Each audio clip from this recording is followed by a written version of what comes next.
ए पुरींनो, काय काय अगं तुम्ही 6 वाजल्यापासून अभ्यास करता, आता 9 वाजले, झाला का नाही अभ्यास? आई थोडं राहिलाय. अगं पुरींनो, आज रानात मी लई दमले, तेवढं स्वयंपाक करा ना. आई एक तर आमचा अभ्यास झाला नाही, तशी पण आम्हाला अजिबात भूक नाहीये. अगं तुम्हाला भूक नाही का? नाही अय आई, आज एकादश आहे आणि आज एकादशीचा आम्हाला उपवास आहे. अगं तुम्हाला उपाशी तर नका खाऊ, पण मला भूक लागली, स्वयंपाक करा मला. आई तुला खायची असली तर तुपली तू कर आणि खा, आम्हाला अभ्यास करायचा आहे.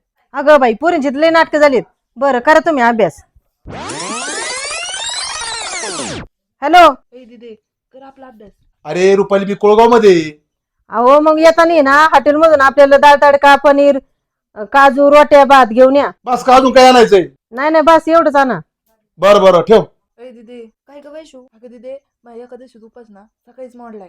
अगं वैशू, माझा पण उपवास सकाळीच मोडलाय.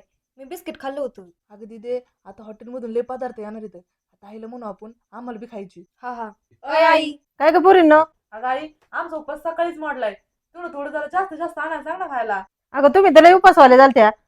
बरं थांबा, आता पप्पा येते मग जेवून घेऊ. हा आई. रुपाली अहो लय लवकर आले. अरे लवकर काम झालं मग आलो घरी लवकर मी. बर चला घ्या जेवायला बसून.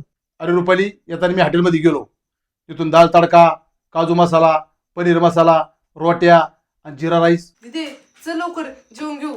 आणायचा होता. मग हो काय झालं? अरे रुपाली ती हॉटेलच बंद आहे. ए पोरींनो, अगं तस तुमचा बी आता उपास मोडलाय. करा स्वयंपाक. दीदी चल बाई आता तर स्वयंपाकच करावा लागेल.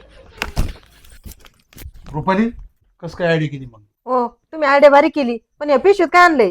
अरे पिशवीत काय मफलर रे, दुसरं काय हसवलं की नाही पोरी? हा लय आळशी झाल्यात पुरी. बरं झालं तुम्ही आयडिया केली. रुपाली बघ कसा प्लॅन सक्सेस झाला का नाही? अगं बाई दीदी चल बाई स्वयंपाकच करावा लागेल.